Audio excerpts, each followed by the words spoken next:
Salut à tutti. Bon ben j'espère que vous allez bien depuis la dernière fois. Bon, aujourd'hui, comme toujours, une petite recette simple. Alors, c'est vrai que il y a des fois je fais les recettes, elles sont pas calées au calendrier. Parce que des fois j'ai pas le temps, mais au moins vous aurez les recettes pour les prochaines festivités. Aujourd'hui, quelque chose de très simple, c'est les bâtons de Saint-Joseph. Alors pour ça, il vous faudra 275 g de farine, 150 g de beurre mou, 2 cuillères à café, voire un peu plus, on regardera la pâte, de vin blanc, 2 cuillères à soupe d'anis vert, ça se trouve partout, hein, dans tous les commerces, hein.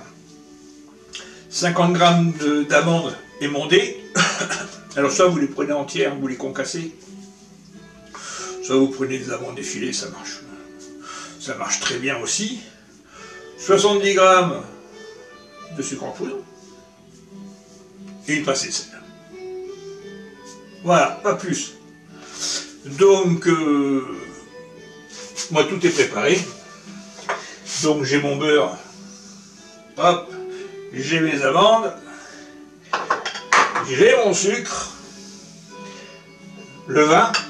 Alors comme je dis toujours, c'est pas parce qu'on fait des recettes qu'il faut pas prendre du bon vin. Donc on a du bon vin.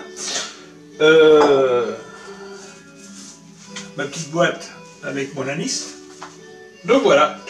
Donc tout est prêt, il n'y a plus qu'à lancer le pétrissage.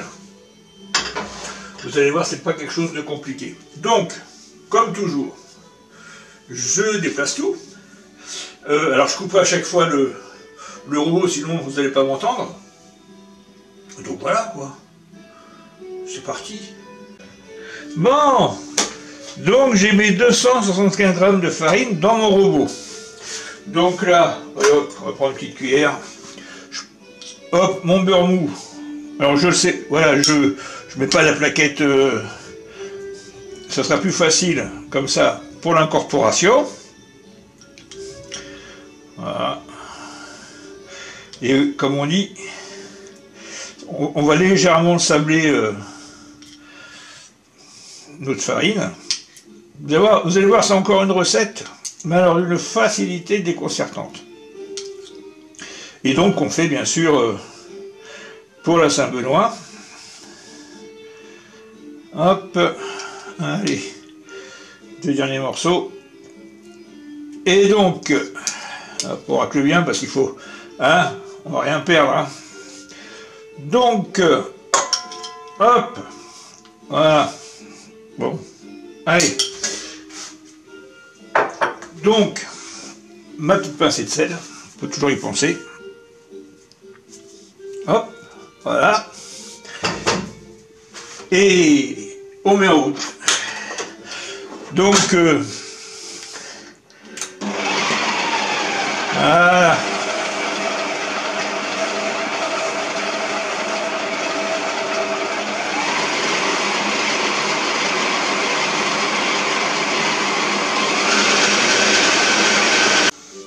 Bon, comme vous voyez, on a quelque chose de sableux. Bah, c'était le but du jeu, hein. Donc on rajoute notre sucre. Voilà. On rajoute notre anis.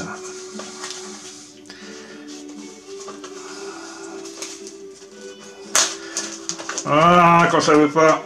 Voilà. Bah oui, hein, je prépare tout avant, hein. Donc ça, on va y mettre notre cuillère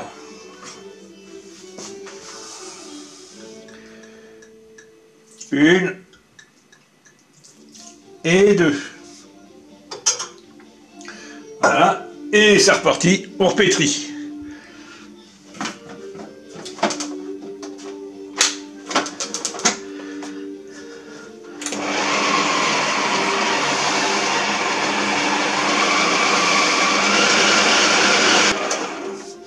Donc vous vérifiez.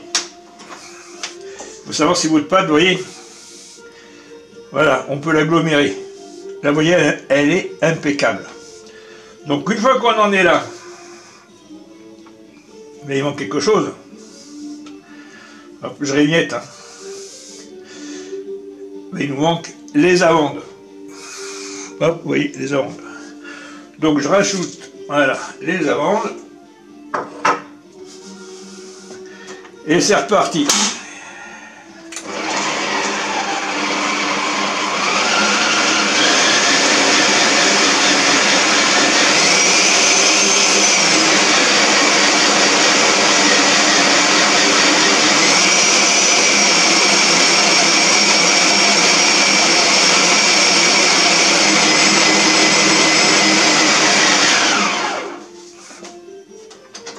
Voilà.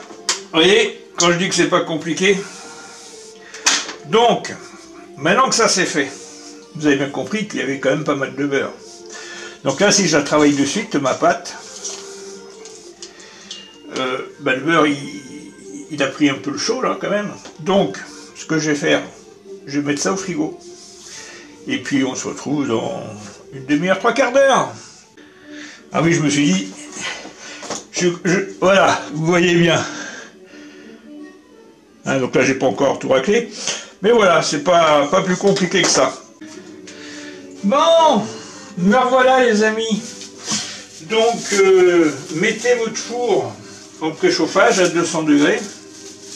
Alors vous verrez que la cuisson, c'est 10-12 minutes. Donc voilà, ma pâte, elle sort. Elle est bien dure. Alors, le rouleau, ma corne. Alors je vous explique pourquoi. Parce que déjà, maintenant je ne vais pas me répéter à chaque fois, je n'ai pas non plus la super forme pour étaler des gros morceaux. Donc voilà, on étale la pâte, 1,5 cm d'épaisseur, hein, à peu près. Voilà.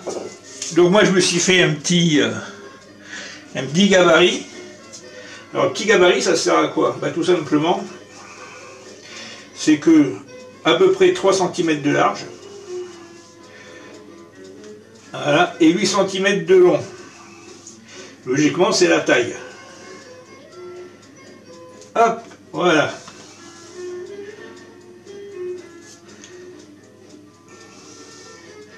Je vous montre. Hop, voilà. Et vous mettez sur plaque. Hop.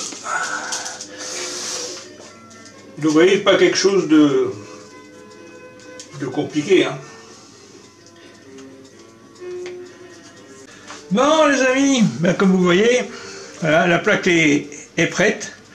Donc j'enfourne, comme je vous ai dit, à peu près 12 minutes. De toute façon, vous verrez, hein, quand ça sera bien doré, vous les sortez. Donc je vous dis à bientôt.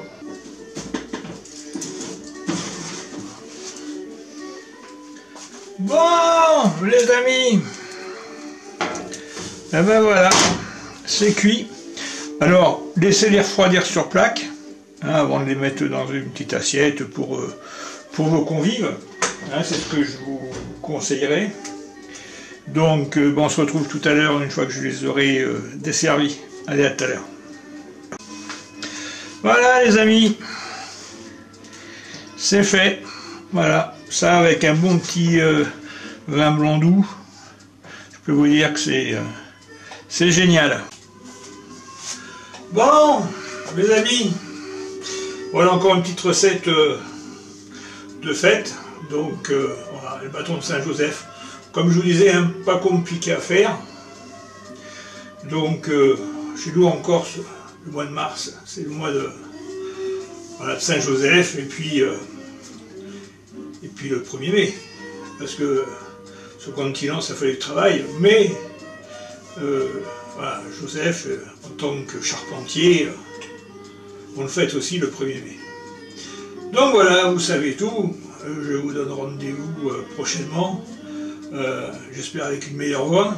Et puis, en attendant, prenez bien soin de vous, et à bientôt. Allez, Ciao.